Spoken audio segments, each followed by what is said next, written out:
오늘 말씀 제목은 예수님이 들어가신 성전입니다. 사실 이 부분에 오늘 본문에 대한 이 말씀 제목은 제 성경에도 그렇고 아마 여러분들 성경에도 거의 비슷하게 그 소제목이 나와 있을 거예요. 성전에 들어가신 예수라고 이렇게 되어 있습니다. 성전에 들어가신 예수님이라는 제목으로 인터넷에도 보면 설교들이 엄청나게 많이 올라가 있는 것을 저도 확인해 봤습니다. 그런데 성전에 들어가신 예수님, 그것을 한참 생각하다가 오늘 우리의 제목은 조금 바뀌었습니다. 예수님이 들어가신 성전입니다. 성전에 들어가신 예수님이라는 표현보다도 예수님이 들어가신 성전, 즉 예수님이 들어가신 성전이 어떠한 일들이 일어나는가에 대해서 우리가 좀 초점을 맞춰보려고 하는 그러한 의도가 담겨 있는 제목입니다. 여러분, 우리는 지금까지 예수님의 여정을 이렇게 쭉 따라왔습니다.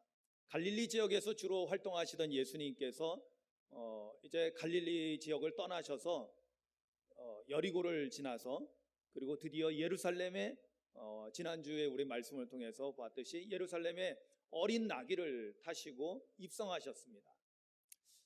자, 갈릴리 지역에서부터 예루살렘을 향해서 오신 예수님은 예루살렘에 들어오셨을 때 예루살렘 그 넓은 지역으로 끝나는 것이 아니라 좀 더 구체적인 어느 한 지역을 향해서 예수님의 발걸음은 향하고 있었습니다. 바로 그곳은 어디냐면 바로 예루살렘에 있는 성전이었습니다. 예루살렘에 들어오자마자 가장 먼저 예수님의 발걸음은 성전을 향하셨고 성전에 들어가셨습니다. 성전에 들어가셨을 때 이 성전에서는 놀라운 사건이 일어나게 됩니다. 오늘 우리가 주목해야 될 부분이 바로 이것이라고 했습니다. 예수님께서 성전에 들어가셨을 때 그 성전에서 어떤 일이 일어나는가입니다. 예수님께서 성전에 들어가셔서 무슨 일을 행하셨느냐, 이것을 우리가 보는 것이 오늘 우리가 예수님을 따라가는 삶을 살아가고 있는 제자된 우리의 삶에서 매우 중요한 것이기 때문입니다. 예수님께서 제일 먼저 성전에 들어가셨을 때 무슨 일이 일어났습니까? 무엇을 행하셨습니까? 45절에 보니까 성전에 들어가서 장사하는 자들을 내쫓으셨다라고 오늘 성경은 보도하고 있습니다. 그렇습니다. 예수님께서 성전에 들어가셔서 첫 번째로 하신 일은 성전에서 어떤 일이 일어났냐면 바로 예수님께서 성전에서 장사하는 사람들을 다 쫓아내신 것입니다. 여기 장사하는 사람들을 내쫓았다라는 것을 우리는 뭐라고 표현하냐면 성전을 깨끗하게 정화하셨다라고 표현합니다. 깨끗하게 정화라는 표현 아시죠? 더러운 것을 깨끗하게 만드는 것을 정화라고 합니다. 성전을 깨끗하게 정화하셨다. 그렇다면 무슨 이야기입니까? 예수님께서 오셨을 때 성전은 어떤 상태라는 것입니까? 성전은 너무나 더럽혀져 있는 상태였다라는 것입니다. 누구에 의해서요? 바로 오늘 말씀에 의하면 장사하는 자들에 의해서. 그러나 장사하는 자들만 성전을 더럽힌 것이 아닙니다. 그 뒤에 마지막 47절에 보면은 거기에 또 다른 무리들이 나오는데 성전에 중요한 사람들이 나옵니다. 성전에서 늘 거기서 머물면서 성전에서 삶을 살아가고 있는 사람들이 나오는데 누구냐면 대제사장들과 서기관들과 백성의 지도자들입니다. 그들은 그 누구보다도 성전에서 중요한 역할을 감당하고 있고 성전에서는 없어서는 안 되는 그러한 사람들이었습니다. 그러나 그들은 또 하나 장사하는 자들과 못지않게 바로 성전을 강도의 소굴로 만들고 있는 그러한 무리 중에 한 사람이었습니다. 왜 그러냐면 오늘 예수님께서 성전에 들어가셔서 첫 번째 하신 이 성전을 깨끗하게 하실 때 무엇으로 깨끗하게 하셨냐면 장사하는 자들을 내쫓으심으로 깨끗하게 하셨거든요. 근데 여러분, 이 장사하는 사람들이 어떻게 성전에서 장사할 수 있었을까요? 여기 성전에서 장사한 것은 크게 두 가지로 볼 수 있습니다. 그것은 하나는 뭐냐면 환전하는 일입니다. 환전하는 일. 이 환전이라는 것은 무엇을 의미하냐면 이스라엘 사람들이, 유대인들이 의무적으로 절기 때가 되면 성전에 와서 하나님을 뵈야 되는데 그때마다 그들은 반드시 내야 되는 성전세가 있었습니다. 그런데 성전세가 있는데 성전세는 일반 세상에서 유통하는 그런 화폐가 아니었습니다. 그러니까 일반적으로 다 갖고 있는 돈이 아니라는 거예요. 일반적으로 쓰고 있는 것은 당시에 로마의 지배하에 있으니까 로마의 그러한 화폐를 쓰고 있습니다. 그 이야기는 조금 뒤에 이제 또 나옵니다. 우리가 19장 뒤에 이제 20장으로 넘어가게 되면 거기에 보면은 가이사에게 세를 바치는 이야기가 19절 20장 19절 이하에 나옵니다. 거기에서 예수님께서 가이사에게 세금을 바치는 게 옳은 일입니까? 이것을 이제 시험하기 위해서 물었을 때 예수님께서 데나리온 하나를 내게 보이라고 하면서 물어보십니다. 거기에 누구의 형상과 누구의 글이 있느냐?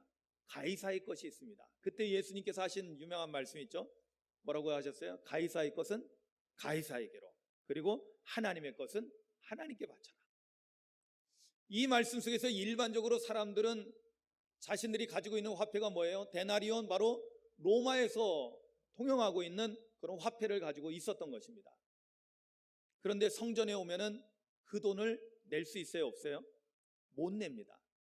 왜? 그거는 로마의 황제의 형상이 담겨져 있는 거라 그거를 성전에다 내지 않습니다. 그러면은 반드시 와서 뭘 해야 되느냐? 성전에서 내야 되는 화폐로 바꿔야 되는 것입니다. 근데 여러분, 환전을 하는데 여기서만 환전을 할 수 있다고 했을 때 여기서 무시무시한 이 폭리를 취하면서 환전을 하는데 그 환전에 들어가는 그 비용을 물어야 되고, 그러는 가운데 차액을 남겨서 엄청나게 많은 이익을 남기는 무리들이 이 장사하는 사람들 가운데 한 무리였습니다. 말 그대로 가만히 앉아서 돈 버는 데입니다. 가만히 앉아서 엄청나게 돈을 세금을 떼는 세리들은 아주 사회적으로 나쁜 놈이라고 이렇게 욕하고 있었지만은 이 사람들은 아주 법적으로 성전에서 보호를 받으면서 이러한 폭리와 착취를 하고 있는 사람들이 있었던 것입니다. 근데 이 사람들이 누구랑 다 결탁되어 있을까요? 바로 대제사장들과 제사장들과 결탁되어 있는 사람들이 성전에 들어와서 그 일을 독점하고 있었던 것입니다. 그리고 또 하나의 장사하는 무리는 어떤 사람들이었냐면 바로 재물을 파는, 재물로 비둘기나 양이나 염소를 파는 사람들이 있었습니다. 어떻게 성전에서 그럴 수 있을까? 여러분, 성전의 구조를 보게 되면은 예루살렘 성전에 가보게 되면, 그리고 예루살렘 성전에 대한 이렇게 우리가 이제 모형이나 구조를 우리가 사진으로 보게 되면 성전 안에 성소가 있고 지성소는요 일반인들은 못 들어가는 곳입니다. 일반인들은 어디에 있게 되냐면 성전 뜰에 있게 되는데, 바로 성전 뜰에서 이렇게 환전하는 일과 재물을, 짐승을 파는 그런 일들이 일어났던 것입니다. 그러니까 여러분들 건물 아니라고 생각하면 안 됩니다. 그 안에 좌우로 이렇게 솔로몬의 행각이 있고 그 안에 성전 뜰이 있는데 그 안에서 일어나고 있는 일들입니다. 그런데 여기서 재물을 파는 사람들도 엄청난 폭리를 취하고 있는 이유가 있었습니다. 그것은 뭐냐면 제사장들하고 결탁해가지고 사람들이 집에서 만약에 자기가 아주 흠없는 재물을 드려야 되니까 가장 귀한 것을 가지고 옵니다. 그런데 드려질 수 있을까요? 못 드려집니다. 왜? 제사장들이 다 빠꾸를 시킵니다. 이거는 핑계를 다 잡아가지고 트집을 잡아서 다 빠꾸를 시키고, 어디서 잡은 것만 할까요? 성전에 와서 그 재물을 팔고 있는 사람에게 산 것만 재물로 받아줬던 것입니다. 그러니까 사람들은 울며 겨자 먹기로 자기가 염소가 있고 양이 있어도 자기 집에 걸 갖고 오지 못하고 와서 그곳에서 사야만 했던 것입니다. 물론 또 어떤 사람들은 멀리서 재물을, 짐승을 끌고 오기 힘드니까 와서 더 편리하게 하자 해가지고 그곳에 와서 짐승을 사서 제물로 드리기도 했던 것입니다. 이것도 물론 바로 제사장들과 대제사장들과 이 장사하는 사람들이 결탁이 돼서 폭리를 취하고 있었던 그런 장사꾼들이었던 것입니다. 그러니까 이 장사꾼들을 내쫓았지만은 사실은 더 나쁜 악한 장사꾼들과 결탁되어 있는 사람들이 누굽니까? 바로 예수님을 죽이려고 마음먹고 있었던 바로 대제사장들과 제사장들 무리들이었다는 것입니다. 예수님께서는 이러한 장사하는 자들을 내쫓으셨습니다. 여러분, 이렇게 장사하는 자들을 내쫓았다는 것은 무엇을 의미하냐면은 바로 성전을 청소하는 것을 의미합니다. 더러운 것들을 내몰아버리는 것이죠. 성전에서 내몰아버리는 것입니다. 왜냐? 그렇게 함으로 인해서 성전의 원래의 기능을 회복시키는 것이었습니다. 여러분, 성전을 예수님께서 내쫓으시면서 하신 말씀을 여러분 우리가 볼 필요가 있습니다. 46절에 보면 장사한 자를 내쫓으시면서 그들에게 말씀하셨습니다. 뭐라고 말씀하셨습니까? 기록된 바 내 집은 기도하는 집이 되리라 하였거늘 너희는 강도의 수고를 만들었도다 하시니라. 아멘. 이 예수님의 이 말씀에는 선지자들의 두 이야기가 같이 예언된 말씀이 같이 교차되고 있습니다. 먼저는 이사야 선지자 56장 7절에 나오는 말씀인데요.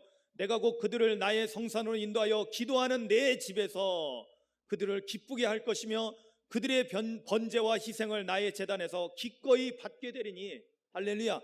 기도하는 내 집에서 하나님께서는 제물을 받으시겠다는 것입니다. 이는 내 집은 만민이 기도하는 집이라 일컬음이 될 것임이라. 아멘.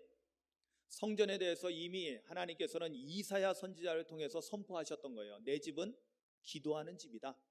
아멘.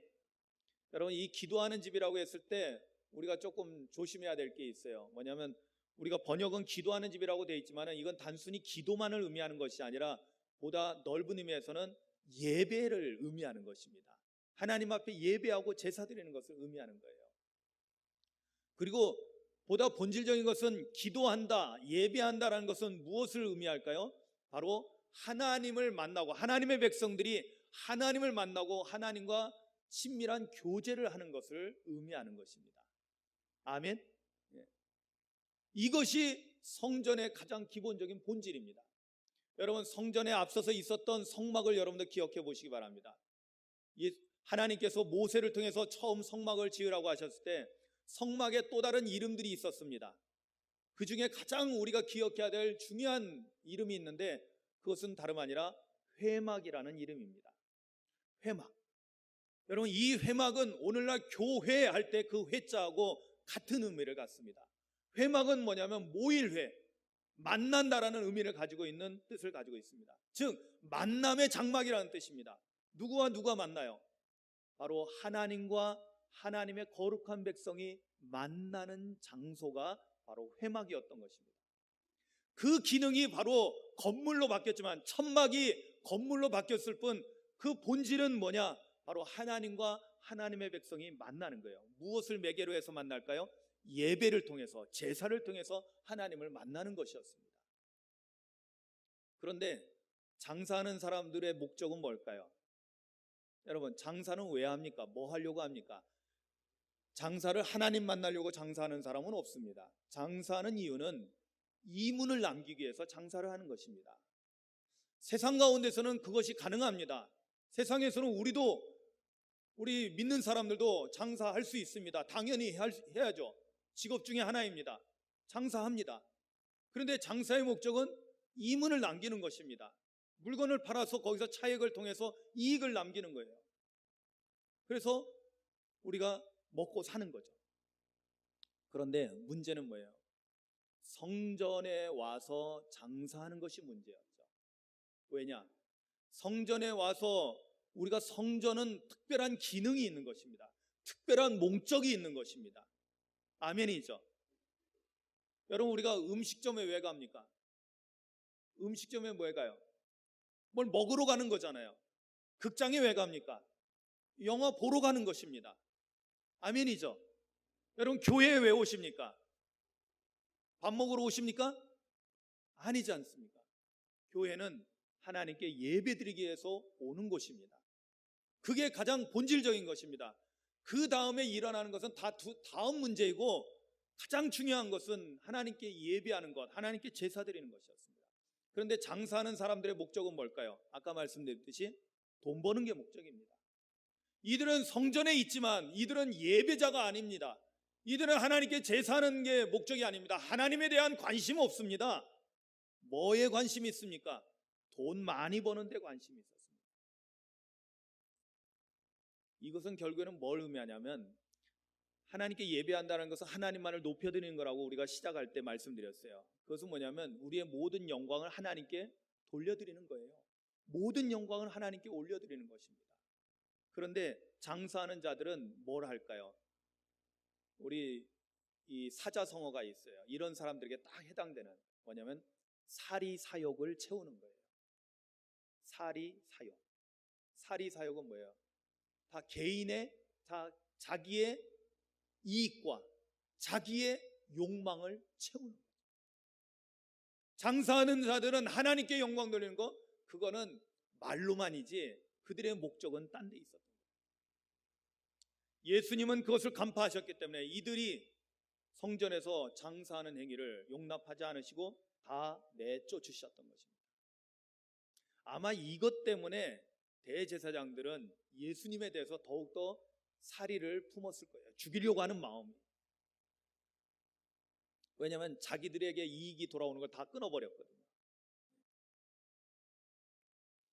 그런데 이렇게 장사하는 자를 쫓아내는 것을 통해서 예수님이 원했던 것은 뭐냐면, 지금 원래는 기도하는 집이었던 하나님의 성전이 지금 강도의 구렬이 된 겁니다. 강도의 구렬은 뭐냐면 바로 아까서 말씀드렸듯이 사리사욕을 채우는 사람들, 하나님의 이름을 빙자해서 자기의 이익을 차리고 있는, 하나님의 것을 강도질하는 그런 사람들의 소굴이 되었다는 것입니다.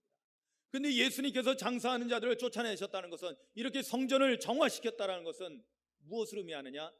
강도의 소굴에서 다시 기도하는 집으로 회복시키는 것을 의미하는 것이었습니다. 사랑하는 성도 여러분, 오늘날 우리 주님께서 오늘 우리 교회에 오신다면 똑같은 일이 일어날 거라는 생각이 듭니다. 오늘날 교회 안에서도 보면은 하나님께 영광을 돌리고 하나님께 예배하는 것이 목적이 아니라 개인의 사리사욕을 채우기 위해서 교회에 오는 사람도 없지 않아 있기 때문에 그렇습니다. 우리가 한참 기복주의 신앙에 대해서 주의하고 경계하고 거기에 대해서 문제점을 지적할 때, 여러분, 기복주의 신앙의 근본적인 문제가 뭔지 아십니까? 바로 오늘 예수님의 이 행위 가운데 나타납니다. 그것은 다름 아니라, 기복주의는 뭡니까? 바로 내가 복받는 게 목적인 것입니다. 하나님으로부터 복을 받는 것 그 자체가 문제가 되는 것이 아니라 우리의 목적이 선하지 않는 데에 있다는 것입니다. 우리의 목적이 내가 잘되고 내가 복받는 데 목적이 있다면 그는 본질을 망각한 것이 됩니다. 왜? 우리가 하나님을 섬기고 하나님께 예배하는 목적의 본질적인 목적은 뭐냐면 하나님께 모든 영광을 돌리는 거거든요. 아멘이죠.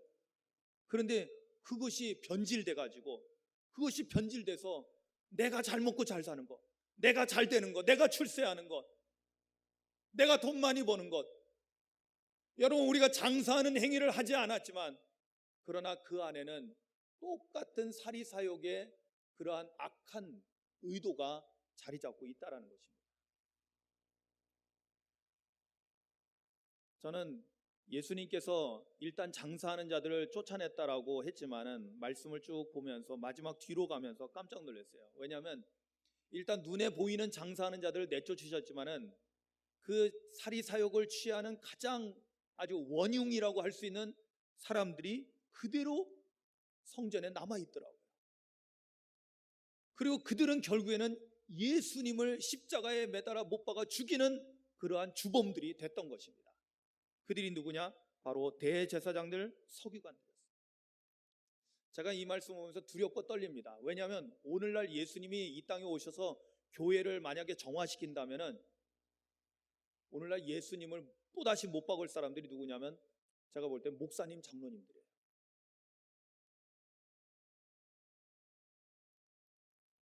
이건 정말 두렵고 떨립니다. 교회의 지도자라고 하는 사람들이 사실은 어떻게 보면은 당신의 어떤 지금까지 해온 것들을 방해하는 예수님을 아마 또다시 십자가에 내몰지 않을까, 그런 두렵고 떨리는 마음이 있습니다. 너무나 부끄러운 이야기들이기 때문에 우리가 요즘은 너무나 쉽게 보는 이야기들, 교회 안에서 목사님이 또는 장로님이 교회의 재정을 함부로 해서 돈을 함부로 막 쓴 일들에 대해서, 그런 일들이 너무나 종종 기사에 떠오르는 것을 보게 됩니다. 주님께서 오셔서 만약에 그것을 책망하시고 우리를 내쫓으신다면 아마 그들은 아주 예수님을 잡아먹으려고, 죽이려고 혈안이 될 것입니다.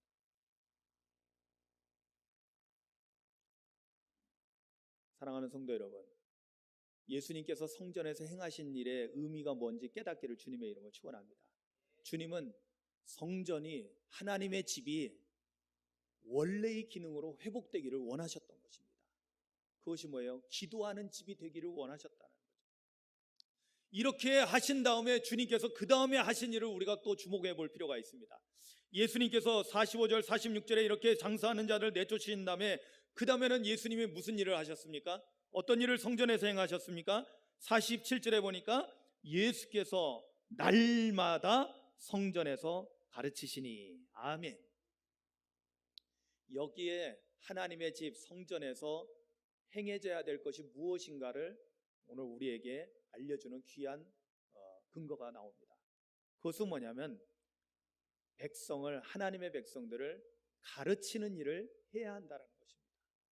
예수님은 지금 성전에 오셔가지고 예루살렘에 들어오셔서 마지막 십자가에서 죽임을 당할 때까지 날마다 무슨 일을 하셨냐면 성전에 들어가셔서 백성들을 가르치는 일을 하셨다는 것입니다.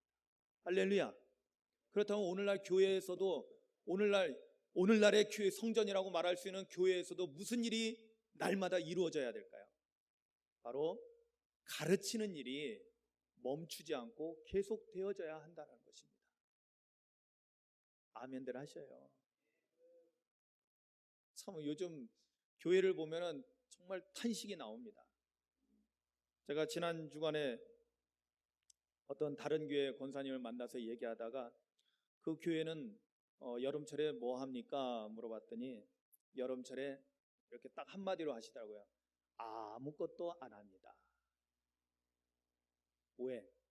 교회 학교도 없습니다. 중고등부도 없습니다. 청년들도 없습니다. 어른들 꼼짝 안 합니다. 이 얘기는 안 하셨어요.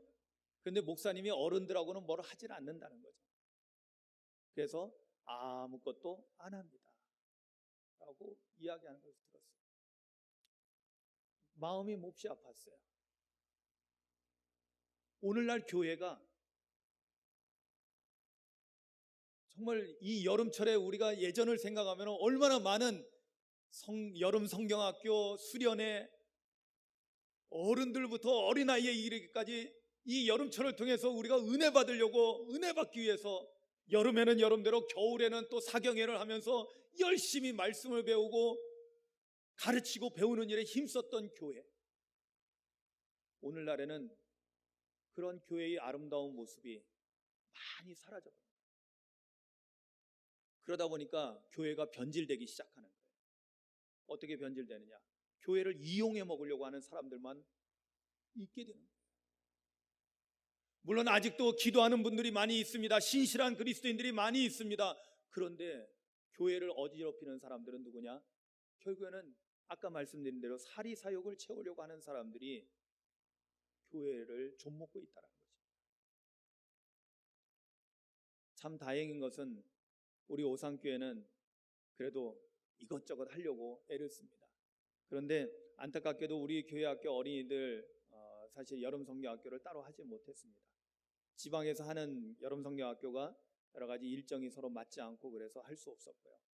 중고등부는 우리 중등부 하선이 하나 있는데 사실 어떻게 잘 하지 못했고, 그나마 다행인 것은 청장년부 수련회를 다녀왔고요. 그리고 오늘부터 2박 3일 동안 청년부 수련회가 있습니다. 할렐루야. 그래도 감사하죠.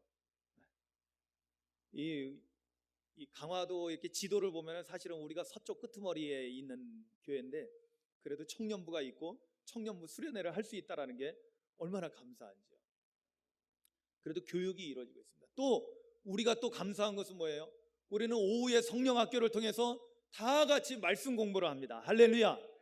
그러니까 우리는 매주 사실은 말씀 공부를 하고 있으니까 감사한 일이에요. 그리고 새벽 예배 말씀을 통해서 말씀을 묵상하고 그리고 함께 나누는 것을 지속적으로 계속하면서 우리가 말씀을 배우고 있다는 것이 참 감사한 일입니다. 자, 그러면 예수님께서 성전에 들어가셔서 이렇게 가르치는 일을 하셨을 때 조금 더 구체적으로 예수님은 무엇을 가르치셨을까요? 크게 두 가지를 우리가 생각해 볼 수 있습니다. 우리가 19장 48절까지 말씀을 보았지만은 20장 1절에 보면은 이렇게 나옵니다. 하루는 예수께서 성전에서 백성을 가르치시며 복음을 전하실세라는 예수님의 성전에서 가르치시는 내용에 대해서 짤막하게 이렇게 말씀하고 있는 것이 나옵니다. 그렇습니다. 예수님께서 성전에서 첫 번째로 가르치셨던 건 뭐냐면 바로 복음을 가르치셨습니다. 아멘. 뭘 가르치셨어요? 복음을 가르치셨다. 복음을 가르친다라는 게 결국은 무엇을 의미할까요? 복음을 가르친다. 복음이 뭐예요? 복음은 다름 아니라 우리를 죄에서 구원하시는 하나님의 구원의 은혜에 대해서, 즉 하나님의 우리가 어떻게 구원받느냐, 인간이 선한 일을 하고 율법을 잘 지켜서 우리가 구원받는 것이 아니라 무엇으로? 하나님의 은혜로 말미암아. 아멘. 하나님의 은혜로 말미암는 구원의 도를 예수님께서는 가르치신 것입니다. 사실은 그리고 하나님의 은혜의 가장 핵심이 바로 예수님 그 자신이었죠. 아멘이죠. 그래서 예수님은 성경을 통해서 예수님 자신에 대해서 많이 증거하셨습니다. 하나님이 나를 통해서 이루시고자 하는 일. 아직은 잘 모를 거예요. 왜? 예수님이 십자가에서 죽으신 다음에 그 다음에 부활 승천하시고 그 다음에 성령이 임하시고 난 다음에야 비로소 그들이 깨닫게 되는 거예요. 아, 하나님께서 하나님의 아들 예수 그리스도를 우리의 대속제물로 십자가에 내어주셨구나. 그분이 나의 죄 때문에 십자가에서 죽으심으로 말미암아 우리가 죄사함을 받게 되고 우리가 구원받게 되었구나. 할렐루야. 우리가 잘한 거는 하나도 없어요. 오직 하나님의 은혜로 말미암아 구원받는다는 사실을, 그래서 이것이 복음이라는 것을 예수님은 그들에게 가르치셨던 것입니다. 그래서 예수님께서 성전에서 가르치시는 첫 번째 그것은 복음을 가르치는 일이었어요. 그리고 두 번째는 무엇을 가르치셨을까요? 두 번째는요, 같은 맥락에 있지만은 좀 더 그것을 구체적으로 나아가면 다름 아니라 성경을 가르치시는 거죠. 성경을. 이 복음을 가르치기 위해서는 무엇을 또 우리가 가르쳐야 되냐면 성경을 가르쳐야 돼요. 성경을 가르친다는 것은 다름 아니라 하나님의 말씀을 가르치는 거죠. 아멘. 왜냐하면 성경을 가르치는 일이 바로 우리로 하여금 하나님의 거룩한 백성으로 온전히 살아갈 수 있게 하는 그러한 길이 되기 때문입니다. 우리 잘 알고 있는 디모데후서 3장 14절에서 15절 말씀을, 지난주에는 우리가 디모데후서 3장 16절 말씀을 봤는데 14절 15절 말씀에 보면 이렇게 나옵니다. 그러나 너는 배우고 확실한 일에 거하라. 너는 내가 누구에게 배운 것을 알며 또 어려서부터 성경을 알았나니 성경은 능히 너로 하여금 그리스도 예수 안에 있는 믿음으로 말미암아 구원에 이르는 지혜가 있게 하느니라. 아멘. 우리가 구원에 이르는 지혜를 어떻게 얻게 되냐? 바로 성경을 배움으로 말미암아 그것이 가능해진다. 그러니까 예수님께서는 무엇을 풀어서 가르쳐 주셨을까요? 성경을 풀어서 하나님의 말씀을 하나님의 백성들에게 가르치시는 일을 하셨던 것입니다. 사랑하는 성도 여러분, 오늘날 교회에서도 이 일이 절대로 멈춰져서는 안 될 줄로 압니다. 왜냐하면 교회가 존재하는 이유가 바로 복음을 전하고 그리고 바로 성경 말씀을, 하나님의 말씀을 바르게 가르치기 위해서 교회가 존재하는 것입니다. 이것이 멈춰진다면 교회는 더 이상 존재할 이유가 없는 거예요. 사실 여러분, 지금 예배 중에 말씀을 목사님이 전하는 것도 하나님의 말씀을 여러분들에게 가르치는 일의 한 종류입니다. 그래서 설교라고 표현합니다. 가르칠 교자를 쓰는 거죠. 우리가 부정적인 의미에서 설교하지 마 그러지만은 그러나 설교는 너무나 중요한 것입니다. 왜? 우리가 하나님의 거룩한 백성답게 살아갈 수 있기 위해서는 반드시 하나님의 말씀을 배워야 하거든요. 아멘. 예수님께서 그 일을 하셨던 것입니다. 교회에서 그런 일을 해야 된다는 것은 왜냐하면 우리가 그리스도인으로서 정말 능력 있는 삶을, 하나님의 말씀이 능력이 돼서 우리가 실제의 삶 속에서 능력 있는 삶을 살아가게 하기 위해서는 이러한 성경교육이 절대적으로 필요하다는 것입니다. 그래서 고린도전서 4장 17절에서 20절 말씀을 요약해서 말씀드리면 이렇습니다. 그가 너희로 하여금 그리스도 예수 안에서 나의 행사 곧 내가 각처 곧 각 교회에서 가르치는 것을 생각나게 하리라. 하나님의 나라는 말에 있지 아니하고 오직 능력에 있습니다. 아멘. 이 말씀을 요약하면 무슨 뜻이냐면은 우리가 교회에서 성경을 배움으로 말미암아 하나님의 말씀의 능력 안에서 살게 된다라는 것입니다. 할렐루야. 말씀의 능력이 없으면요, 우리는 신앙생활을 똑바로 할 수가 없게 됩니다. 너무나 자주 걸려 넘어지게 되고 실족하게 되고 죄의 수렁에 빠지게 됩니다. 그러나 하나님의 말씀을 잘 배우고 그 말씀이 우리 안에 있어서 그 말씀이 내 삶의 능력이 될 때 우리는 능히 세상을 이기고 악한 마귀를 대적하여 물리치고 승리하는 삶을 살 수 있게 된다는 것입니다. 그래서 앞부분의 복음에서는 우리가 구원의 도를 배웠다면 뒷부분에 성경을 배우는 것에서는 우리가 하나님의 백성으로서 능력 있는 삶, 승리하는 삶을 살아가는데 도움이 되는 배움을 우리가 받을 수 있다는 것입니다. 바로 예수님은 이처럼 성전에서 중요한 두 가지 일을 행하신 겁니다. 하나는 성전을 정화시킨 것, 이것은 성전의 기능을 다시 회복시키는 것. 사실은 이 회복에는 또 하나의 중요한 의미가 포함되어 있어요. 그건 뭐냐면 회복이라는 단어를 우리가 어쩔 때 씁니까? 병들었을 때 그걸 치료하고 회복된다라고 우리가 표현합니다. 그렇습니다. 이러한 치유가 나타날 때 성전은 또 회복되는 것입니다. 교회 안에서 치유의 역사가 일어나기를 주님의 이름으로 축원합니다.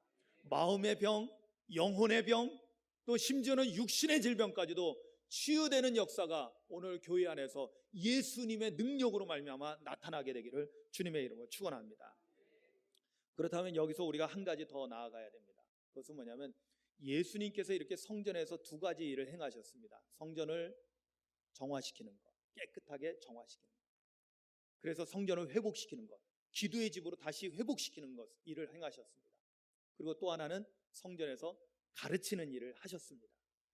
그렇다면 이것이 2000년 전에 예루살렘 성전에서 일어난 것으로 끝나는 것이 아니라 오늘날 우리 시대에도 그대로 적용이 되어야 할 줄로 믿습니다. 오늘날 예수님께서 들어가시는 성전이 무엇일까요? 만약 오늘 예수님께서 우리 가운데 오신다면 우리 주님께서 들어가시는 성전은 어디를 의미할까요? 두 가지가 있습니다. 첫 번째는 바로 조금 전에 계속 제가 말씀 가운데 드렸던 교회를 말하는 것입니다. 아멘. 예수님은 교회에 들어가셔서 가장 먼저 하실 일이 뭐냐? 교회를 깨끗하게 정화시키는 것입니다. 아멘. 교회 안에 하나님께 영광을 돌리기 위해서, 하나님께 예배하기 위해서 있는 거 아닌 다른 사리사욕에 쌓여 있는 것들을 주님께서는 다 몰아내실 거라는 것입니다. 할렐루야. 우리 오상교회에도 이런 일이 일어나기를 주님의 이름으로 축원합니다. 우리 주님이 들어와 계신다면 분명히 이러한 더러운 것들은 다 뽑혀지고 다 쫓겨나야 될 줄로 믿습니다. 여러분, 혹시 여러분들 마음 가운데 교회를 통해서 내가 조금이라도 이익을 누리고자 한다고 한다면 여러분 그 생각을 빨리 지우시기 바랍니다. 아멘. 그러나 여러분 걱정하지 마십시오. 하나님을 우리가 제대로 섬기고 하나님의 은혜 가운데, 하나님의 말씀 가운데 살아간다면 우리는 반드시 하나님의 복을 받아 누리게 되어 있습니다. 아멘. 그리고 누릴 뿐만 아니라 많은 사람들에게 그 복을 나누어주는 축복의 통로가 된다는 사실을 깨닫기를 주님의 이름으로 축원합니다. 그리고 두 번째로 주님이 오셔서 들어가시는 성전이 어디냐? 바로 그것은 다름 아니라 바로 저와 여러분들, 우리 자신들입니다. 각 사람 한 사람 한 사람에 바로 주님은 들어와 거하신다는 거예요. 왜 그럴까요? 그것은 다름 아니라 고린도전서 3장에 나오는 말씀을 보면 우리가 분명하게 알 수 있습니다. 그것은 뭐냐면 사도 바울이 고린도 교회의 성도들을 향해서 이렇게 말합니다. 너희는 너희가 하나님의 성전인 것과 하나님의 성령이 너희 안에 계시는 것을 알지 못하느냐? 누구든지 하나님의 성전을 더럽히면 하나님이 그 사람을 멸하시리라. 하나님의 성전은 거룩하니 너희도 그러하니라. 아멘. 여기서 우리가 좀 주목할 필요가 있어요. 이미 예수님을 구주로 영접하고 예수님을 주님이라고 고백하고 예수 믿는 사람들은요, 이미 성전이 된 상태입니다. 아멘.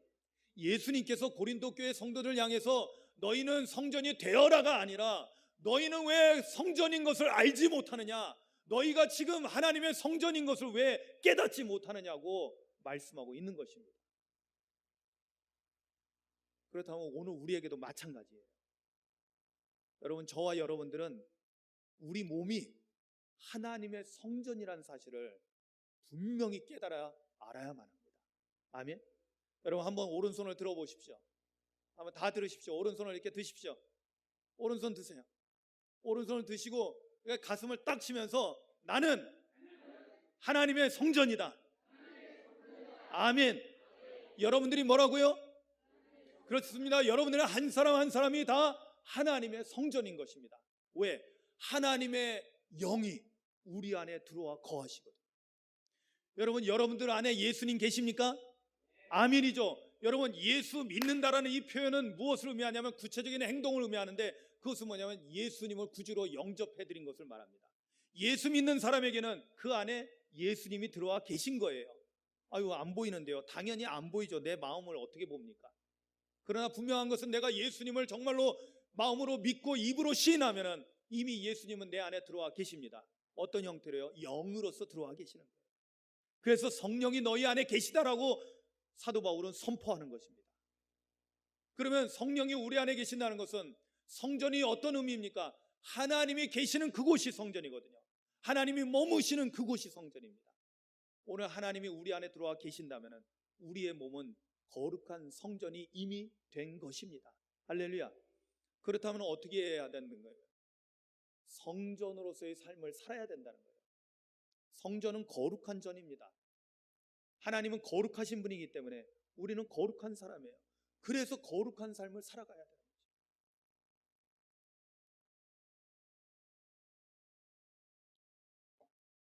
제가 젊었을 때 다시 교회로 돌아왔을 때 그 말씀을 여러분들에게 여러 차례 드렸습니다. 저는 이론적으로 굉장히 이론적으로 능통한 사람이었어요. 그래서 말발로는 웬만해서 지지 않았습니다. 저희 어머니 권사님하고 성경을 아무리 수십 번 읽었어도 말로는 제가 지지 않았어요. 저는 분명하게 예수 믿는 사람도 술 먹어도 괜찮다라고 알고 있었어요. 분명하게 알고 있었어요. 왜? 성경에 아무리 뒤져봐도 술 먹어서 지옥 가는 건 없어요. 예수 안 믿어서 지옥 가지 술 먹어서 지옥 가는 건 없어요. 그래서 저는 술 먹어도 된다라고 당당했던 사람입니다. 저는 정말 당당했던 사람이에요. 그런데 제가 술을 끊게 된 분명한 사건이 있었어요. 그건 하나의 일종의 깨달음인 거예요. 그것은 뭐냐면 하나님께서 제 몸을 거룩한 성전이라는 사실을 깨닫게 하신 거예요. 아멘. 여러분, 아무리 막대 먹은 사람이라 할지라도 교회 안에 들어와서 술판을 벌이지는 않잖아요. 우리가 교회 리모델링 할 때도 조금만 양식 있는 사람들은 좀 속되게 노가다라고 하는 그런 사람들조차도, 그 표현이 좋은 건 아니에요. 이렇게 이 기술직을 가지고 있는 일하시는 분들도요, 조금 양식이 있는 사람들은요, 우리 예배당 이 리모델링 할 때 절대로 교회 안에서 담배 피지 않습니다. 그들은 쉴 때 담배 한 병씩 펴야 되거든요. 교회 안 다니시는 분들이고 예수 안 믿는 분들이니까. 그런데 그렇게 막대 먹지는 않았습니다. 담배 필 때는 나가서 저쪽 한쪽 가서 피고 들어오죠. 시간은 많이 뺏깁니다. 오히려 여기서 피는 게 오히려 우리 입장에서는 더 좋을 수 있어요. 그러나 그렇지 않죠. 왜? 그래도 예배하는 장소는 거룩한 곳이니까 사람들이 조금만 양식이 있어도 그렇게 하지 않는다는 거죠. 그렇다면 보세요. 우리의 몸이 거룩한 성전이라면, 하나님의 거룩한 영이 임재하시는 곳이라면 내 안에 술을 막 집어넣을 수 있을까요? 담배 연기를 막 집어넣을 수 있을까요? 여러분들이 판단하시기 바랍니다. 왜냐하면 저도 제가 깨달아서 그렇게 한 거니까 여러분들도 여러분들이 판단하셔야 돼요. 나는 괜찮아 라고 하시는 분은 계속 하십시오. 그래도 교회는 나오십시오. 아멘. 교회는 나오십시오. 괜찮습니다. 왜냐하면 분명히 아셔야 돼요. 여러분, 교회 안에 있다고 해서 다 온전해진 건 아닙니다. 우리는 하나님 나라에 이를 때까지 사실은 다 불완전한 거예요. 여러분, 제가 술, 담배 안 한다고 해서 그럼 저는 완전한 사람일까요? 아닙니다. 저도 불완전하고 부족한 사람입니다. 주님께서 오시면은 아마 내 마음을 주님께서 들어와서 다 지켜보신다면 너무나 부끄러울 거예요. 사실 너무나 부끄럽죠. 내 안에 더럽고 추한 것을 주님 앞에 다 보이면은 너무나 부끄러워요. 차마 여러분들이 시험 들을까 봐 말을 못 하는 거죠. 저도 불완전합니다. 그러나 한 가지 분명한 사실은 예수님이 내 안에 들어와셔서 내가 성전으로서 살아간다면 어떻게 하기를 원하실까? 내 안에 더러운 것들을 다 깨끗이 정화시키기를 원하신다라는 사실입니다. 아멘. 우리가 궁극적으로 주님의 뜻을 이루어드리는 삶을 살아야 될 줄로 믿습니다. 하나님 아버지의 거룩하신 뜻을 이루어드리기 위해서는 예수님이 들어가시는 성전에서 어떤 일이 일어나는가를 우리가 아셔야 된다는 거예요. 예루살렘 성전에서 일어났던 일이 오늘날 교회에서도 일어나야 되고요.